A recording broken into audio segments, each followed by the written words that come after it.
जय हिंद दोस्तों। आज का हम लोग का टॉपिक है भारत का जलीय सीमा। देखिए, जलीय सीमा क्या होता है कि भारत का जैसे हम लोगों ने स्थलीय सीमा देखा था, तो आज का हम लोग का जो टॉपिक है वह है जलीय सीमा। अब देखिए, जलीय सीमा में क्या होता है, मुख्य रूप से समझने वाली बात है वह ये होती है कि भारत का जो जलीय क्षेत्र है, जो तटीय क्षेत्र है, तो वहाँ से लेकर के समुद्र के जैसे देखिए ये वर्ल्ड मैप है। देखिए, ये इतना सारा हम लोग को क्या दिखता है, पानी ही पानी दिखता है, समुद्र ही समुद्र है। ठीक, तो यह जो मान लीजिए यहाँ पे भारत है, तो इस भारत से लेकर के यहाँ पे जितना भी समुद्र है, समुद्री एरिया है, तो क्या इस सभी पर क्या है, भारत का अधिकार है। यहाँ पड़ोसी देश तंजानिया है, यहाँ दक्षिण अफ्रीका है, तो यह सब ऑस्ट्रेलिया है, तो ये सब भी क्या है, अपना अपना अधिकार का। ये भी कहेगा कि नहीं मेरा हिस्सा यहाँ तक है। तो इसलिए क्या किया गया है कि सभी क्षेत्र, इस क्षेत्रों को कैसे विस्तारित किया गया है कि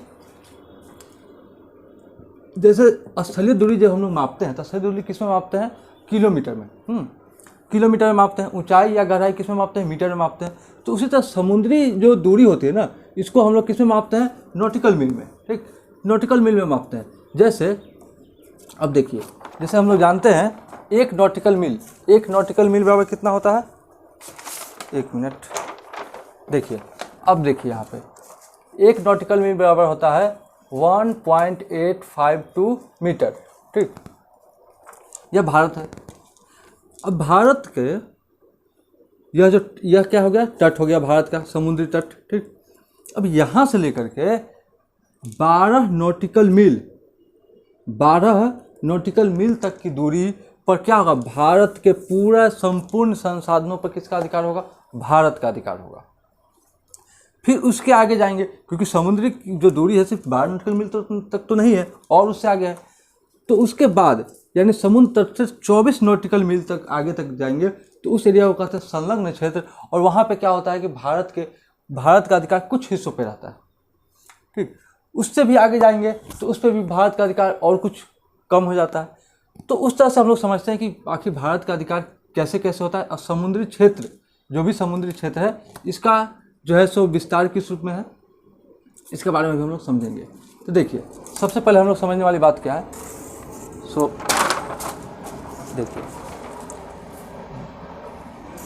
भारत का जो समुद्री तट है, एक मिनट, हाँ, भारत का जो समुद्री तट है उसमें यह सबसे पहले देखा गया है कि देखिए, भारत का जलीय सीमा। अब देखिए यहाँ पे, यहीं पे समझने वाली बात है।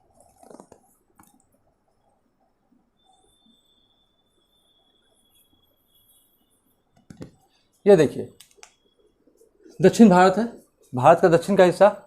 यह इसलिए क्योंकि समुद्र क्या है, यहीं पे गुजरात से लेकर के नीचे समुद्र है, और यहाँ पश्चिम बंगाल से इधर क्या है, पूरा समुद्र है। अब देखिए यहाँ पे क्या है कि यह क्या है, समुद्र तट। यह जो रेड वाली लाइन है क्या है, समुद्र तट। अब यहाँ पे क्या है कि इस तट से लेकर के अब 12 नॉटिकल मील, समझ लीजिए, यह हुआ 12, यानी कि यहाँ से लेकर के यहाँ तक की दूरी 12 नॉटिकल मील है। ठीक, यानी कि यहाँ से लेकर के यहाँ तक की दूरी के बीच जो समुद्र का जितना भी एरिया आता है, इन सभी एरिया पर किसका अधिकार होता है, भारत का। और संपूर्ण संसाधन पर इसका अधिकार होता है। इसको कहते हैं प्रादेशिक क्षेत्र, टेरिटोरियल जोन। अब देखिए, यह भारत है, और इस भारत से 12 नॉटिकल मील तक की जो समुद्री दूरी होती है, इस दूरी पर इस समुद्र में जो कुछ भी होगा, इन सभी पर अधिकार संपूर्ण रूप से किसका होगा, संपूर्ण रूप से अधिकार किसका होगा, भारत का होगा। संपूर्ण रूप से अधिकार भारत का होगा। ठीक, अब देखिए, समुद्री दूरी तो सिर्फ 12 नॉटिकल मील तक है नहीं। अब इसके आगे क्या है कि 12 से आगे अगर हम लोग बढ़े, ये आइए, ठीक, 12 से आगे हम लोग बढ़े, यानी कि कितना नॉटिकल मील, 24 नॉटिकल मील। यानी कि समुद्र तट से 24 नॉटिकल मील और प्रादेशिक क्षेत्र से 12 नॉटिकल मील, यानी कि यहाँ से लेकर के यहाँ तक कितना नॉटिकल मील हो गया, 24 नॉटिकल मील, और यहाँ से लेकर के यहाँ तक कितना हो गया, 12 नॉटिकल मील। ठीक, तो यह इस क्षेत्र को क्या बोलते हैं, संलग्न क्षेत्र। इस पर कैसा अधिकार होता है, इस पर भारत का कैसा अधिकार होता है, आंशिक रूप से अधिकार होता है। इस पर भारत का कैसा अधिकार होता है, तो वह आंशिक रूप से अधिकार होता है। इसमें कानून स्वच्छता, पर्यावरण स्वच्छता, सीमा शुल्क, कि हमारे एरिया में आ रहे थे कुछ शुल्क दीजिए, इस तरह का अधिकार किसके पास होता है, भारत के पास। इसमें क्या होता है कि अन्य देशों के साथ भी कुछ सहमति बनानी पड़ती है। ठीक, तो यह क्षेत्र होता है संलग्न क्षेत्र। इस पर भारत का क्या होता है, आंशिक रूप से कुछ क्षेत्रों में ही इसका अधिकार होता है। अच्छा, उसके बाद आया प्रादेशिक क्षेत्र, समझ गए, संपूर्ण रूप से भारत का अधिकार समुद्री तट से लेकर 12 नॉटिकल मील, और 12 नॉटिकल मील से लेकर के 24 नॉटिकल मील या समुद्र तट से 24 नॉटिकल मील तक की दूरी को कहते हैं क्या, संलग्न क्षेत्र। ठीक, 0 से 12 प्रादेशिक क्षेत्र और 12 से 24 संलग्न क्षेत्र। ठीक, अब देखिए इसके इतना ही तक तो विस्तार है नहीं, इसके आगे भी है, यानी 24 से लेकर के इसके आगे अगर हम लोग चले तो यहाँ देखिए, इस 24 से लेकर के यहाँ पे हम लोग कम स्पेस लेते हैं, थोड़ा बोर्ड छोटा है चूंकि, ये देखिए।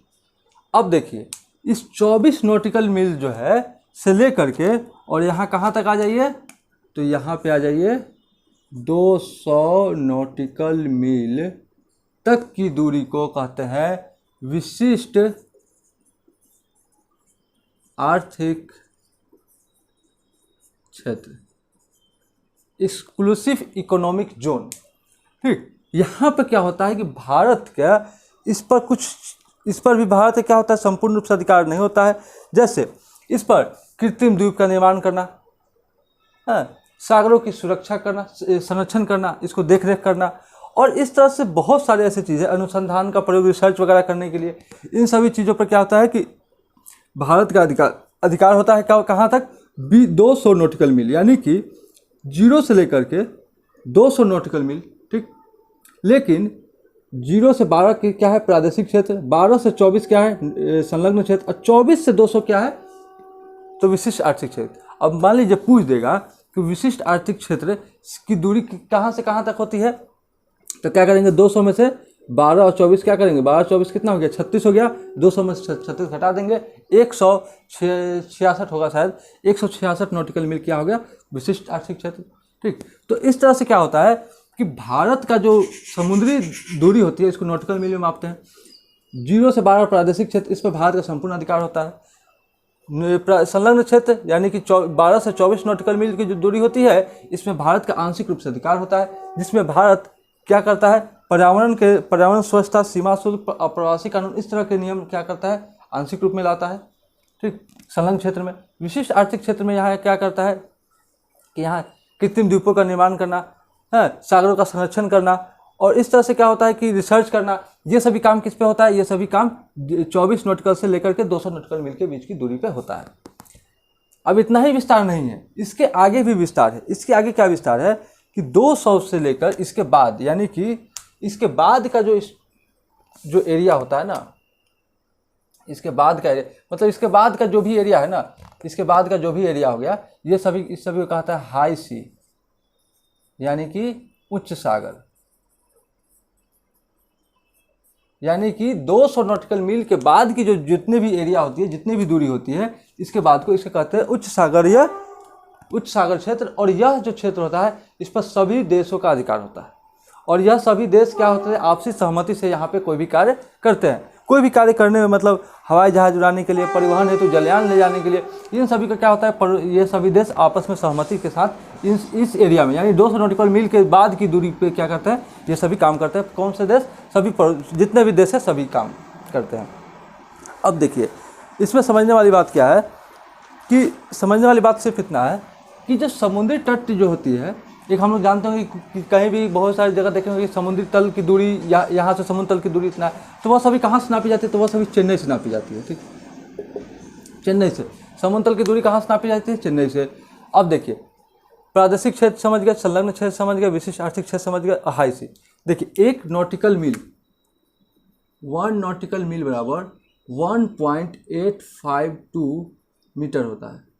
ठीक भैया, 1 नॉटिकल मील बराबर 1.84 मील होता है।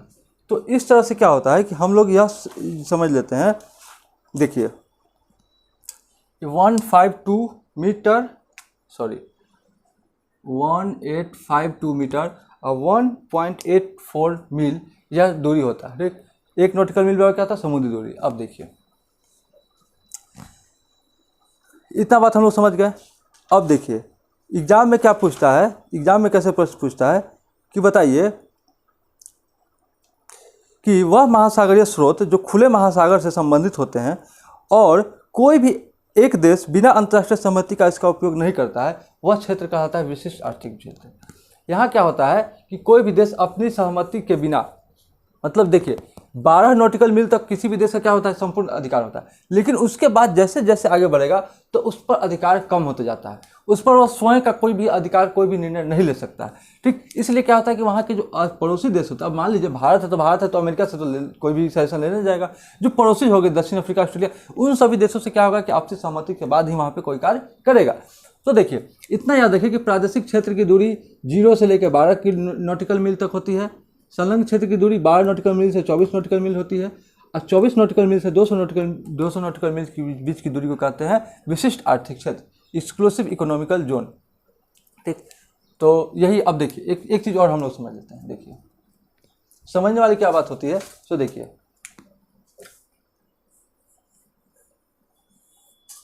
ये है ना, अब देखिए यह समुद्र तट है, ब्लैक वाला, चाहे ऐसे समझते हैं, ये क्या है, समुद्र तट है। अब देखिए यहाँ से यहाँ तक ये हो गया 12 नॉटिकल मील। ठीक, यहाँ से यहाँ हो गया 24 नॉटिकल मील। ठीक, यहाँ से यहाँ हो गया 200 नॉटिकल मील। ठीक, और यहाँ से यहाँ क्या हो गया, हाई सी, उच्च सागर। ठीक, तो यहाँ से यहाँ क्या होती है कि यह प्रादेशिक क्षेत्र का हिस्सा आ गया। ठीक, तो यह समुद्र तो भारत के इधर भी है ना, तो ठीक इसीलिए हमने क्या किया, इस तरह का डायरेक्शन बनाया। ठीक ना, तो 12 नॉटिकल मील यह प्रादेशिक क्षेत्र, यह क्या हो गया, संलग्न क्षेत्र, यह क्या हो गया, विशिष्ट आर्थिक क्षेत्र, और यह क्या हो गया, उच्च सागर। ठीक, उसी तरह यहाँ भी होगा। अब इसमें देखिए समुद्र में क्या होती है कि समुद्र में सिर्फ पानी नहीं होती है, समुद्र में भी जैसे स्थलीय क्षेत्र में कैसे पर्वत पहाड़ पठार होते हैं, ठीक उसी तरह समुद्र में भी होते हैं। लाइक इस तरह से देखिए समुद्र में भी किस तरह से होते हैं वो देखिए।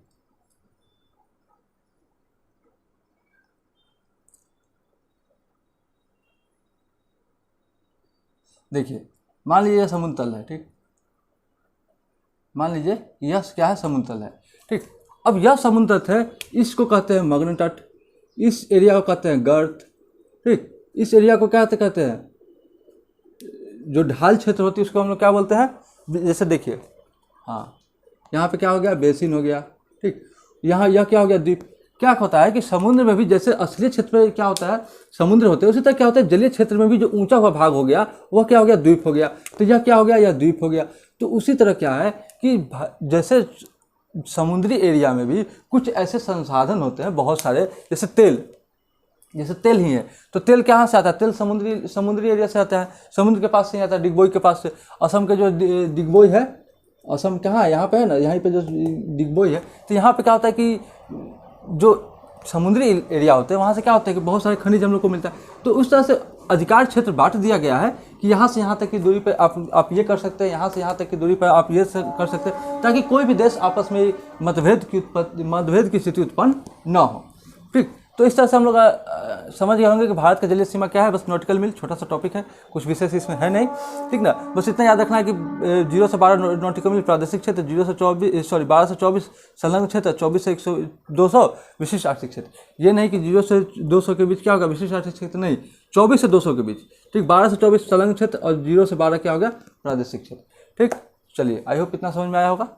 जय हिंद।